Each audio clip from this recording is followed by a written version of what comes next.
ഒമർ അബ്ദുൽ ഖാദിർ എന്ന് പറയുന്ന സൊമാലിയയുടെ റഫറി, 2025 ഏറ്റവും മികച്ച റഫറിക്കുള്ള പുരസ്കാരം നേടിയ മനുഷ്യൻ, അദ്ദേഹം അമേരിക്കയിലേക്ക് വരികയാണ് ഫിഫ വേൾഡ് കപ്പിന്. അദ്ദേഹത്തെ വിമാനത്താവളത്തിൽ തടയുക മാത്രമല്ല, 11 മണിക്കൂർ ചോദ്യം ചെയ്തു ചെയ്ത ശേഷം അയാളെ പറഞ്ഞു വിടുന്നു തിരിച്ച് സൊമാലിയയിലേക്ക്. ലോകം ഞെട്ടിപ്പോയതാണ്. ഫിഫയുടെ ചരിത്രത്തിൽ ഫുട്ബോൾ എന്ന് പറയുന്ന ലോകത്തിലെ ഏറ്റവും കൂടുതൽ ആരാധിക്കപ്പെടുന്ന ഒരു മത്സരത്തിൻ്റെ ഒരു കളിയുടെ ഏറ്റവും അറിയപ്പെടുന്ന ഒരു റഫറിക്ക് മത്സരം നിയന്ത്രിക്കാൻ അനുവാദം കിട്ടിയില്ല എന്നുള്ളത് ഭയങ്കര ഞെട്ടലോട് കൂടിയാണ് എല്ലാവരും കണ്ടത്. അപ്പോൾ ട്രംപാണ് തീരുമാനിക്കുന്നത്, അമേരിക്കയാണ് അവിടെ എന്ത് നടക്കണമെന്ന് തീരുമാനിക്കുന്നത്. ഫിഫയുടെ ചരിത്രത്തിൽ ഇന്നേ വരെ അങ്ങനെ ഒരു വേൾഡ് കപ്പ് നടന്നിട്ടില്ല. വേൾഡ് കപ്പ് നടക്കുന്ന രാജ്യം ആതിഥേയ രാജ്യമാണ്. ആതിഥേയ രാജ്യത്തിൻ്റെ കാര്യങ്ങളൊക്കെ നടക്കും, പക്ഷേ ഫിഫയ്ക്ക് ഒരു അപ്പർ ഹാൻഡ് ഉണ്ട്. അതില്ലാതെ ഈ മനുഷ്യൻ തിരിച്ചു പോവുകയാണ്.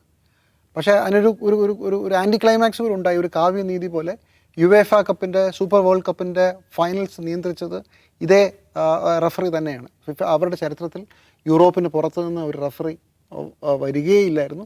പക്ഷേ ഈ ഒരു പ്രതിഷേധത്തിൻ്റെയും ഈ ഒരു പ്രശ്നത്തിൻ്റെയും പശ്ചാത്തലത്തിൽ ഇദ്ദേഹത്തെ ഒമർ അബ്ദുൽ ഖാദിറിനെ വിളിച്ച് അദ്ദേഹമാണ് ഇപ്പോൾ ഈ കഴിഞ്ഞ ദിവസമാണ് ഇന്നലെയാണ് മിനിഞ്ഞാന്നാണ് ആ മത്സരത്തിൻ്റെ റഫറിയായിട്ട് അദ്ദേഹം നിന്നത്. എന്ന് മാത്രമല്ല, സൊമാലിയിൽ തിരിച്ചു ചെല്ലുമ്പോൾ അദ്ദേഹത്തിന് വളരെ വലിയ സ്വീകരണമൊക്കെ കിട്ടുകയാണ്. ഇതൊന്ന്. രണ്ട്, ഇറാന് സംഭവിച്ച അപമാനം അമേരിക്കയിൽ വേൾഡ് കപ്പിൽ നമ്മൾ കണ്ടതാണ്. ഒരു കാരണവശാലും അമേരിക്കയിൽ താമസിക്കാൻ സമ്മതിക്കില്ല. അവർ അപ്പുറത്ത് കാനഡയിൽ അല്ലെങ്കിൽ മെക്സിക്കോ ആണ് തിരഞ്ഞെടുത്തത്. അതിനുശേഷം പക്ഷേ ഒരൊറ്റ കളി പോലും മെക്സിക്കോയിലില്ല. കളി മുഴുവൻ അമേരിക്കയിലാണ്. എന്നാൽ അതെങ്കിലും അങ്ങോട്ടാക്കി കൊടുക്കുക, അത് സാധ്യമല്ല. അപ്പോൾ ഇവർ മണിക്കൂറുകൾ യാത്ര ചെയ്ത് അതിർത്തി കടന്ന് ഇവിടെ വന്ന് മത്സരിച്ചിട്ട് അന്ന് തന്നെ തിരിച്ചു പോകണം. ഇങ്ങനെ മനുഷ്യത്വരഹിതമായ ഒരു ടീമിനോട് പെരുമാറി ഫിഫ. എന്തിന്? അതും ട്രംപിന് വേണ്ടി.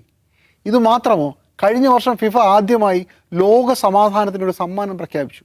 അതും ഡൊണാൾഡ് ട്രംപിനാണ്. ഏത് ട്രംപ്? അതായത് നൊബൽ പീസ് പ്രൈസ് എനിക്കാരും തരുന്നില്ലടേ എന്ന് ചോദിച്ചു നടന്നു. അവസാനം ആരും കൊടുത്തില്ല. അങ്ങനെ ഇരിക്കുമ്പോൾ ഈ ഫിഫയുടെ പ്രസിഡന്റ് ഒരു പുതിയ ഒരു സമ്മാനം തന്നെ അങ്ങ് പ്രഖ്യാപിക്കുകയാണ്. ഇതാ ലോക സമാധാനത്തിലുള്ള ഫിഫ പ്രൈസ്, അത് ഡൊണാൾഡ് ട്രംപിന്. ഇത്രയും ചെയ്ത ആളാണ് ഈ ഫിഫ വേൾഡ് കപ്പ് കഴിയുമ്പോൾ അടുത്ത ഫിഫ വേൾഡ് കപ്പിൽ ഇനി മുതൽ നമ്മൾ 20% സ്വകാര്യ സംരംഭകരെ കൂടെ ചേർക്കും എന്ന് പറഞ്ഞു. അതാരായിരിക്കും ആ സ്വകാര്യ സംരംഭകർ? അവരും ഫിഫയും തമ്മിലുള്ള കൈകോർക്കൽ എങ്ങനെയാണെന്നതിനെക്കുറിച്ചൊക്കെ ചോദിച്ചാൽ അത് വളരെ ദുരൂഹമാണ്. അത് അദ്ദേഹം തീരുമാനിക്കുമെന്ന മട്ടിലാണ് തീരുമാനങ്ങൾ വരുന്നത്. അപ്പോഴാണ് പ്രധാനപ്പെട്ട ലോകത്തെ ഫുട്ബോൾ ഫെഡറേഷനുകൾ, പ്രത്യേകിച്ചും യൂറോപ്പിലേത് അതുപോലെ തന്നെ മധ്യ അമേരിക്കയിലേത് 2 പ്രധാനപ്പെട്ട ഫുട്ബോൾ ഫെഡറേഷനുകൾ ഇതിനെതിർത്ത് രംഗത്ത് വന്നത്. ഏഷ്യൻ ഫുട്ബോൾ ഫെഡറേഷൻ ഏതാണ്ട് അങ്ങനെയൊക്കെ തന്നെയാണ്. അതായത് അമേരിക്ക അടക്കമുള്ള രാജ്യങ്ങളിൽ ഇയാൾക്ക് അനുകൂലമായിട്ടല്ല. പക്ഷേ ലാറ്റിൻ അമേരിക്ക, അതായത് അർജൻറ്റീന ഉൾപ്പെടുന്ന ലാറ്റിൻ അമേരിക്ക ഇയാളുടെ ഒപ്പമാണ്. ഒരുപക്ഷെ ഐക്യരാഷ്ട്രസഭയേക്കാൾ പ്രധാനം ഫിഫയ്ക്കുണ്ട്. കാരണം ഐക്യരാഷ്ട്രസഭയിൽ 190 ചില്ലുവാൻ അംഗങ്ങളേ ഉള്ളൂ. ഫിഫയിൽ 211 പേരുണ്ട്. നേപ്പാളിന് ഇപ്പോൾ വോട്ടിംഗ് റൈറ്റ്സ് ഇല്ല, സസ്പെൻഷനിലാണ്. അപ്പോൾ 210 പേർക്ക് വോട്ടിംഗ് റൈറ്റ് ഉണ്ട്. ഐക്യരാഷ്ട്രസഭയേക്കാൾ വലിയ ലോക സംഘടനയാണ് ഫിഫ. അവിടെ ഓരോരുത്തർക്കും ഓരോ വോട്ടാണ്, അത് രഹസ്യ ബാലറ്റാണ്. ഇയാൾ ഉറപ്പായിട്ടും ജയിക്കും എന്ന ഒരു ഘട്ടത്തിൽ നിൽക്കുമ്പോഴാണ് ഈ വേൾഡ് കപ്പ് വരുന്നതും ഈ വേൾഡ് കപ്പിന് ശേഷം അടുത്ത വേൾഡ് കപ്പ് ഞാനങ്ങ് നടത്തിക്കളയും എന്ന് പറഞ്ഞ് പുതിയ പ്രഖ്യാപനങ്ങളും വരുന്നത്. അതോടുകൂടി വളരെ വലിയ ബാക്ക്ലാഷ് ഉണ്ടാവുകയും എന്തായാലും ഈ സ്വകാര്യ സംരംഭകരെ പങ്കെടുപ്പിക്കുന്നതിന് അദ്ദേഹം പിന്മാറി. പക്ഷേ പ്രതിഷേധം ശക്തമാണ്. ഒരു മത്സരമുണ്ടായാൽ ഇയാൾ തോക്കാനുള്ള സാധ്യതയാണ് ഇപ്പോൾ എല്ലാവരും കാണുന്നത്. പക്ഷേ ഒരു രാജ്യത്തിന് ഓരോ വോട്ടാണ്. ആഫ്രിക്കൻ രാജ്യങ്ങളിലെ പിന്തുണ ഇദ്ദേഹത്തിന് പൂർണ്ണമായും ഉണ്ട് എന്നാണ് നമ്മൾ മനസ്സിലാക്കുന്നത്.